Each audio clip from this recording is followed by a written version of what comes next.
Hi guys and welcome back to the channel. Today I've got a video on the brand new urn-op for the Chinese preferential premium medium tank, the T-34-3. Now this is a tank that we have before through the T-34-3 Black, but you'll be able to earn the unskinned version now for free in this urn-op.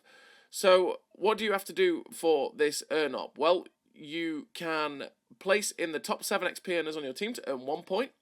You can place in the top 5 XP earners on your team to earn 2 points, and you can place in the top 3 XP earners on your team in a battle for 3 points. So naturally, the better you play, the better you place, the further you're going to get and the faster you're going to get the tank in this urn-op.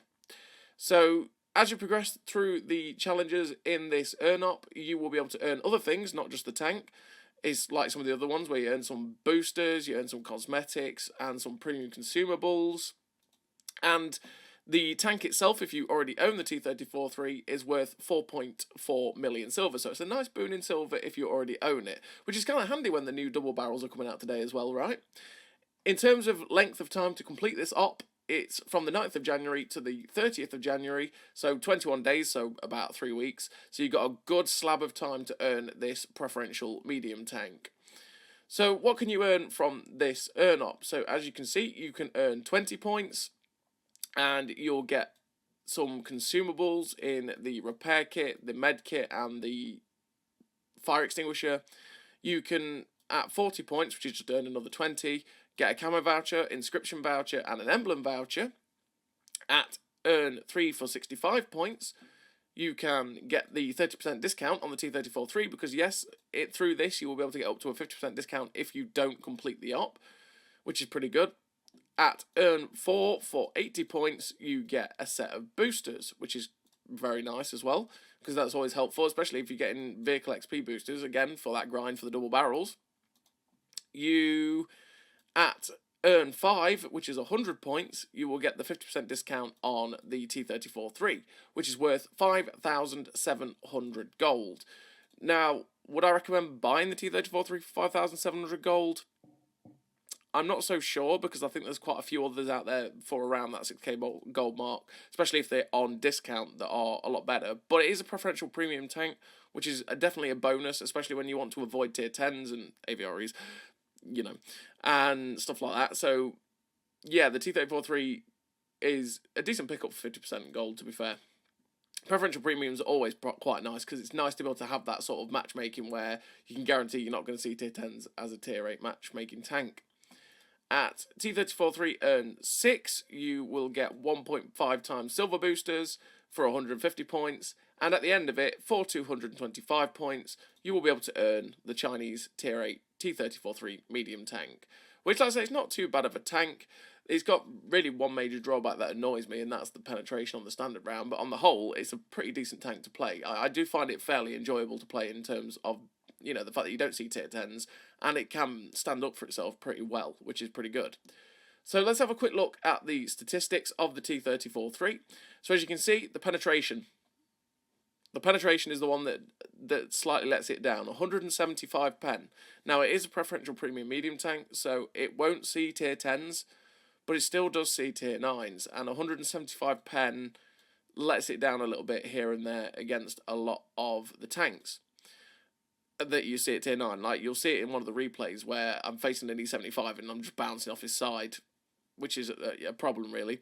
You got 250 heat pen, though, which is absolutely beautiful, and will mean that you will pen most things you'll face, to be fair, if you load the heat rounds, because the heat rounds, honestly, are beautiful. They will go through a lot of stuff for 250. The only downside to those heat rounds is the shell velocity.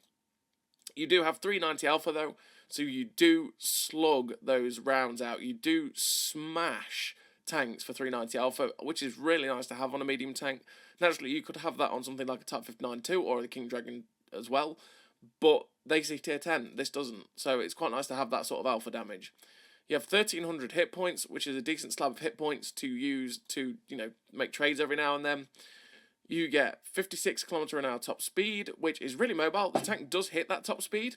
And you get a 20 km/h reverse speed, which is pretty nice for backing around corners and stuff. If you made a mistake and you're like, oh no, I've got to get out of dodge, you can do that. You do have 380 meters view range as well, which is pretty standard for a tier 8 medium tank. It's pretty standard view range. You can get that up to a decent amount. In terms of your silver earn, you will get 158% silver bonus, which, well, it's a 58% bonus essentially, which is really, really nice. It does make good credits, this tank, as long as you're not having to fire the full heat rounds to be able to do a lot of damage. You will make a lot of credits. And your XP earn rate is 115% as well. So you do earn that extra 15% on top. In terms of your camo, you do have 367 meters of still concealment. Again, you can make that pretty decent. You can actually get this to be a fairly stealthy tank, not extremely stealthy, but decent enough that you can use bush positions and stuff like that and not get spotted, which is definitely quite nice for the tank. So as you can see, you've got 4.48 rounds a minute rate of fire, which is 1747 DPM, which isn't that fast. Realistically, it's pretty slow on the DPM terms, but that's the trade-off for having the 390 Alpha. So you have a 13.4 second base reload, which is definitely quite long. I think you can get it down to about 9.5 to 10 seconds, something like that, which, like I said, is quite long, but for 390 Alpha at tier 8, it can be pretty decent. You'll see in the replay what you get it down to. And yeah, you have 175 pen on the standard, 250 on the heat, which at 500 meters is 152 on the AP, by the way, which makes it even worse for shooting at distance and sniping against a lot of tanks. You're not really wanting to be sniping too much in the T-34-3 though, because it does have a base accuracy of 0.42, which is... it's pretty derpy. It does derp quite a lot, which can be a little bit annoying. You do have a 2.4 second aim time as well, which again makes it feel like it takes a little bit of time to get this gun aimed in, and then you miss anyway, which can be frustrating. Just bear in mind that the gun handling is derpy. You really want to help it out as much as possible, because the shell velocity is 800 meters a second on the standard AP, with 640 on the premium heat rounds, which, yeah, it's slow. It's slow on those heat rounds. And like I say, you do have AP heat and HE. You have 2.32 meters of accuracy during rotation, which again is not very good. So what you really want to help this tank's gun handling out as much as possible. Gun stabilizer, the crew perks, everything. You want to help this out as much as you can. 5 degrees of gun depression is also a drawback, but if you've played a lot of your Soviet tanks, you'll know where you can and can't go with 5 degrees of gun depression. You can make it work. It just makes it a little bit awkward in a lot of situations. You have 200 millimeters of turret armor on the front, 130 on the side, and 60 on the rear. This tank can go it can go hull down against most tanks it will face, especially when it's against tier 6s and 7s and tier 8s. The tier 9s are where it starts to struggle with that turret face, because basically they load the 340 heat pen, and that's where they start to go through the front of the turret. But then they butcher pretty much everything at tier 8 in that regard, which is definitely a pain. But at least you don't have to see the tier 10s, right? Which is the bonus for that. It does have cupolas on top as well, though, which can be pen. So when you are hull down, you don't want to be sitting still. You want to keep yourself moving as much as possible. And that way you'll accentuate the angles on your turret and you'll ricochet more shells off of it. You do have a 46 degrees a second traverse speed on that turret, though, which is pretty nice. It's pretty quick with that 380 meters view range. 600 horsepower engine, which gives you a 16.9 horsepower per ton ratio. 56 kilometers an hour top speed, like I say, with that 20 kilometer an hour reverse speed. With that horsepower per ton ratio, you do hit that 56 kilometers an hour top speed, which is quite nice. Does make it quite a nice flanking medium tank. You have 46 degrees a second on the traverse speed on the tracks, which is the same as your turret, so bear in mind that the turret doesn't quite turn as fast. Well, it turns exactly the same speed as the tracks. So basically, if you're trying to keep your gun on target, you want to keep your hull moving the same way as the tank is moving, as opposed to going the opposite way, because otherwise the gun won't keep up and you'll have problems with that. And your terrain resistances are 0.9, 1 and 2, which don't hold the tank back really that much at all, which is pretty decent. So yeah, that's the statistics of the T-34-3, which you can earn for free from this Tuesday, the 9th of Jan, and it runs all the way through to the 30th of January. You'll be able to earn this tank for free, which is pretty nice, and if you already own the tank, you'll get 4.4 million silver. So without further ado, I'm going to send you into the replays, where I'll tell you about what I run in terms of commanders and equipment. And you'll get to see how the tank handles yourself. You'll see some of the drawbacks, and you'll see some of the nice things about the tank in general. So as always, everybody, I'll see you in the replays. So here we are in the replays with the T-34-3, and we're on Pilsen, which is a decent map. We've got very good matchmaking, which is what happens when you've got preferential matchmaking, and we're going to try and make the most of it. So, on the T-34-3, what kind of crew do I run? Well, there's different ways you can set up the T-34-3, because there's plenty of different ways you want to make it better or what have you. And in terms of a crew, I run Born Leader, Rapid Reload, Sixth Sense, Trap Mechanics, Situational Awareness, Steady Aim, Snapshot, Run and Gun, and Camouflage Expertise. I run Camo Expertise because I do want to try and knock that camo down just a little bit so that I can use those bush locations more aggressively. I can spot through them, not get spotted myself, and then obviously I can pull back and fire and not get spotted through the bush. But because the camo isn't the 100% greatest, you could quite easily drop that and go with Rapid Aim so that you can get the turret traverse to be way, way better. It's completely down to how you want to set it up. I would always recommend to go with the full gun perks because, quite honestly, the gun is really derpy and you really want to help the gun out as much as you can if you can humanly do so. And then in terms of equipment, I run the advanced loader, the gun stabilizer, and optics. Optics to be able to spot for myself and get good view range out. The gun stabilizer to make the gun as good as humanly possible, like I say, because it is atrocious at times. And then the advanced loader to make the best of the DPM. So yeah, we're on Pilsen. We've managed to take out the T-77 so far, who pushed very, very aggressively towards us. He managed to actually bounce 2 heat rounds because he actually hit our tracks with 2 of them, which meant that the heat rounds got absorbed, and then we took the hit to shut him down.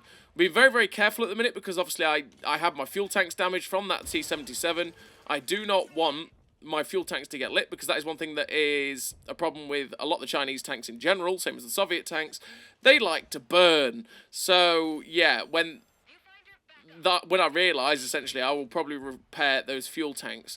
We've loaded the heat rounds because 175 pen is not going to go through the Contracaro Mark 67, which is the Tier 8 Italian tank destroyer.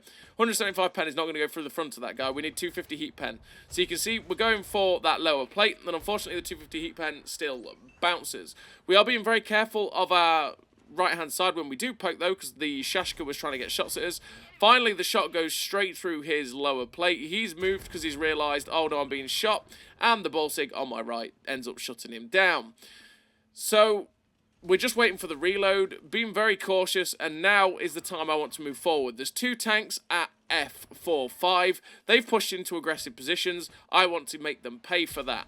We fire the AP straight through the door at the VK because we want to get rid of that door so it's not obstructing us. But I've kept the door on the right-hand side because I want to keep myself covered. I want to make it so that this light tank doesn't think I can see them or can't see me so can get an easy shot. Because if there's an obstruction between you and someone else, a lot of the time they don't go for the shot. And he ends up getting shut down that MT-25 before we can get the shot into him. I'm just watching what's going off in front of me in terms of the heavy tank TDs and stuff like that. And I'm just going to poke around to see if I can find the Shashka.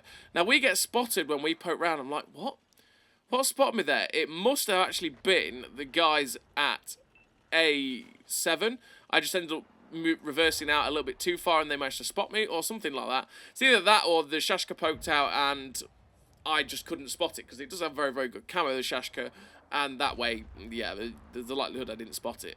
Now we're just going to be patient. We're waiting. There we go. The Caro P88 drives out in front of us, and we end up tracking him. And I'm like, will we reload in time? No. 9-second reload. We are too slow to reload to perma-track anyone. It's just the way it is.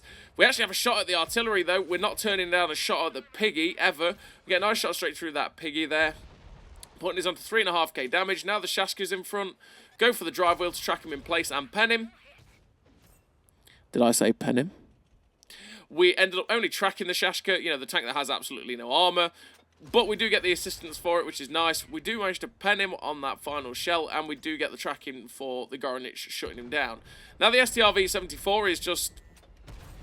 He was just like, kill me!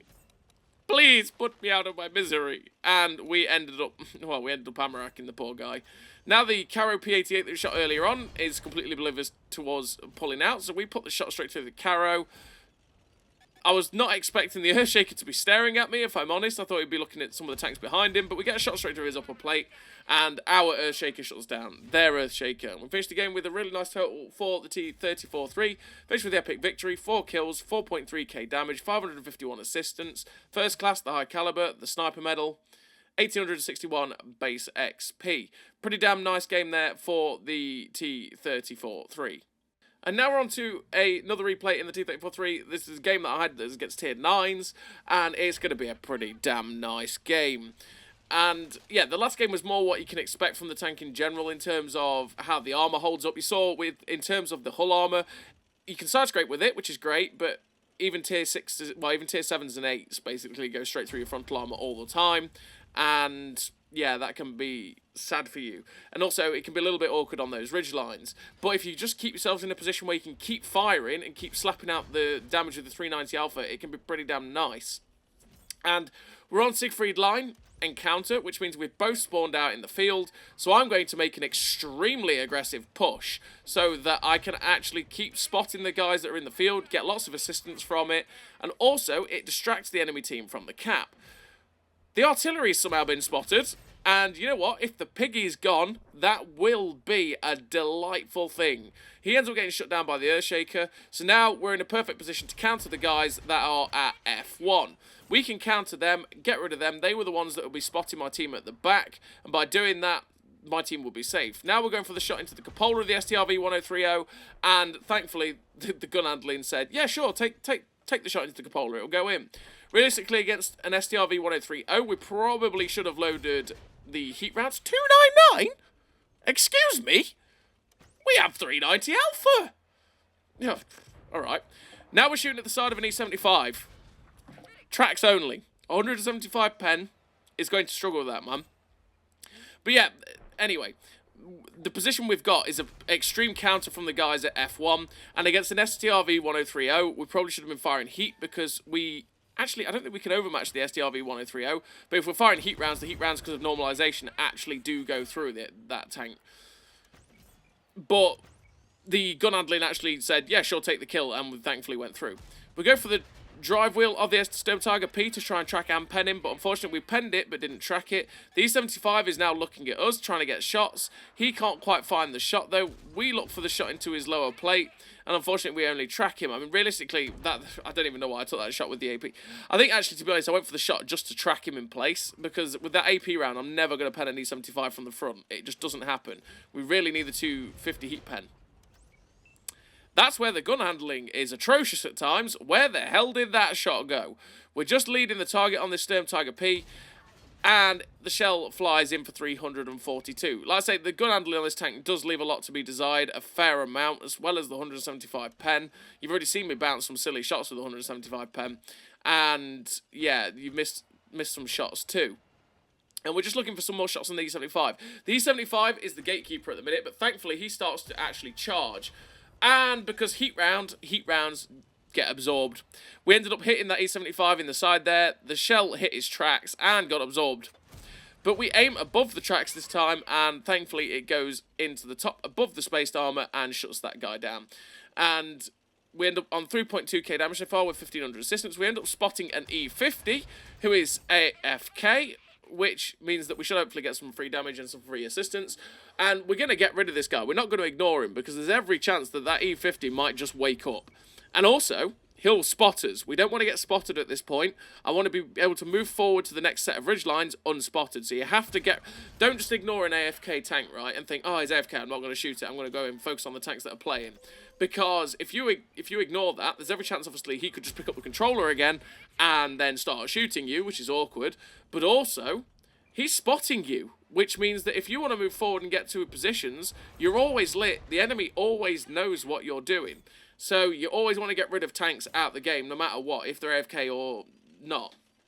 We're up to 2.6k damage with 4.8k assistance. And the artillery, the other artillery, slaps us from the corner. And it's like, hang on a minute, you're in that corner. I thought he'd be at like K8 or 9 and moved, because he's never shot at me once this entire game, up until that point. But I've got to be careful because he will still fire at me. We get a shot into the side of the AMX-30, which tracks him in place. Just going to pull back so that he can't shoot at me. We actually have a shot at the M53-55, so we're just waiting for the shot. Fire the AP. And I have no idea where that shot went. It just didn't hit. Probably didn't lead it enough for the shell velocity, but it is what it is. He gets tracked, we fire the shot, and thankfully it finally does hit. The T-34-3 gets a shot into us though, which is really annoying because kind of want the hit points, but we are now going to use our turret armor against the, well, we're just going to go up and get the T-34. I was going to try and stay hull down, but even with gun pressure, it's not going to happen. We have heat loaded, we get the shot into the back end of that T-54-E1, and we shut down that Tier 9 tank as well. And finish the game with a really good game in the T-34-3. That is a fantastic game. We finished with 6 kills, 5.6k damage, 3.2k assist, a good amount of credits, ace tanker, the top gun, the high caliber, 2.6k base XP. Fantastic game in the T-34-3. It's a pretty solid tank for a tier 8 preferential tank. Realistically, it's the gun handling that lets it down a lot and the penetration at 175 on the standard. But on the whole, for free, you can't moan. It's a pretty damn nice tank. And if you already own the tank, you'll get it 4.4 million silver back. So as always, everybody, thank you very much for watching. I'll see you next time.